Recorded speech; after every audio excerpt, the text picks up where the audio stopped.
Can you imagine Phil trying to cover something up at a party game? No, I can't, because I know how Phil gets like uncomfortable when he has to like tell a lie about anything. Phil gets uncomfortable just ringing room service, so he wouldn't be able. I literally had to call the hotel for Dan today. I mean Phil today because he didn't want to ask for something. I used to not want to ring the hairdressers to make an appointment, and I'd make my mum do it for me. Like that was the level of human interaction I didn't want to go into. Me and Dan and Adam. Was it Barney as well? No, just me, Dan and Adam. Went to Pizza Express. And everyone was eating. I was just like waiting for mine to cool down, had a drink, put the pizza in my mouth. It was hotter than the sun. It burned my entire roof of my mouth off. So much so I couldn't eat for the next 2 days. Yeah, so I sent them an email like, yo, you should tell people that your pizzas are hotter than the sun, guys. And then the chef rang my phone and left a voicemail, and he was called Horatio. She was like, "Hello, I'm Horatio," and it was so funny and awkward. I didn't want to ring back. I didn't know what to say to him, so I got Dan to pretend to be me on the phone, and Horatio was like, "Pizza can be hot." But I was like, not that hot, Horatio. I got Dan to say that. Now, over time, I've realised that public classes and running outside and swimming are not for me because of the social interaction and the lampposts and the public nudity. What happened with the gas man? Said Tom. Oh, what today? Yeah. Awkward times at the Dan and Phil house. We had a gas man come check the gas meter. And that's always like, Phil goes into like full meerkat mode where it's like, someone's coming in the house. Home invasion! And it is really awkward to just have like a random man in your house. Actually, we got circus tickets, didn't we? Yeah. So us and a bunch of people went to the circus, which was cool. It was so good. Because Other than the start. the start was scary, because I hate audience participation. I think we and everybody else in the entire universe is afraid of audience participation. We were sat right at the front of the circus. Which is supposedly a good seat. Yeah. But the first thing the ringmaster said was, prepare for a lot of audience participation. And I was like, no. So for the first half hour, I was kind of just shaking and thinking, I want to leave. Now, as I'm British and too polite to say no, I just started flipping the tyre. I managed about 3 tyre flips, and I started to feel really dizzy, but I look over and Rock Efron is just shouting, keep going, keep lifting. I was so awkward and scared, but I kept going, and by about the 14th tyre flip, the room was actually spinning. I sat on the gym toilet floor for about a good 15 minutes, recovering emotionally and physically, and then I just left. I didn't say goodbye to Leon, didn't say goodbye to the receptionist.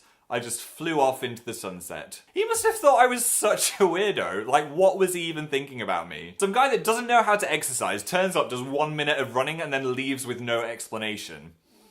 I can't go back there now. It's not like a fear, but I always have this feeling, which is really stupid, that if I go to the doctor, I'm going to be wasting their time because there's people out there that are sicker than me. And you should never have that attitude, because if you feel something's wrong, just go to the doctor. Even if it's embarrassing, they've seen it all before 1,000 times, so you're not wasting their time. It'll probably take about 3 minutes. You should do it. So I've learned my lesson now through Dan, getting pneumonia. But story is, we went to a cinema which has footstools, which is rare. I mean, what cinema has footstools or footrests? But it had footrests. And there was a guy with his wife. I'm guessing they're about 50. He wasn't like an elderly man, but he was like, I don't know, 50 or 60, and so is his wife. And she was getting annoyed with him at the other side of the cinema because he couldn't decide where the seats were, and he was kind of freaking out. Where is it? I don't know where to go. And I understand that feeling if you get a bit flustered and you're just like, oh, people are looking at me now. So he decided to walk past me and Dan, like in front of us. It was really dark in the cinema.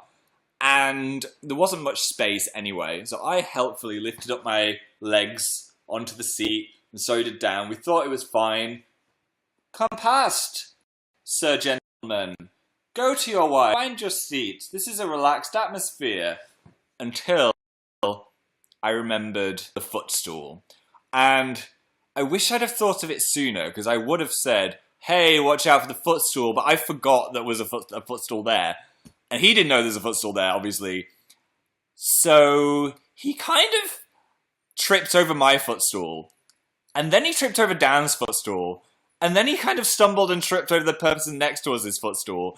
And it was just kind of a domino effect of him falling over lots of footstools. And I felt so bad.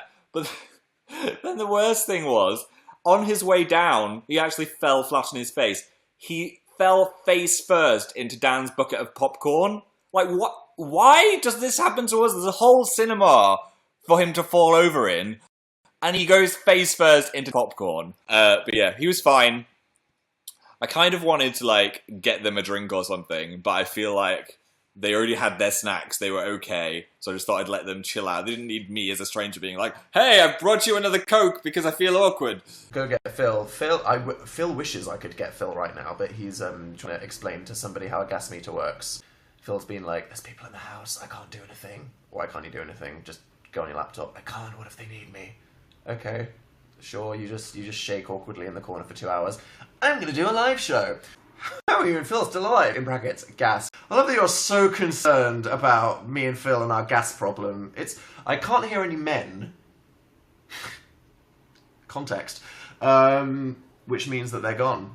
So Phil's probably shaking in a corner right now after all that social interaction. Dan, did you have a good cinema experience watching Get Out? No! Okay, do you want to rant? There was a guy, so annoying, directly in front of me and Phil. He kept, like, tapping. It was audible. He was tapping, so annoying. He had a friend on the other side of the cinema, and he kept throwing popcorn at his friend. He threw it once, and his friend was like, haha, that was funny, he threw some popcorn at me. But then he kept doing it. Phil was in, like, full social meerkat mode, just, like, having a crisis at this social situation that he felt responsible for. And then the guy threw some popcorn, and it hit the people behind his friend. Stop! Oh my god, would anything freak you out more, like feeling socially responsible for another person's actions?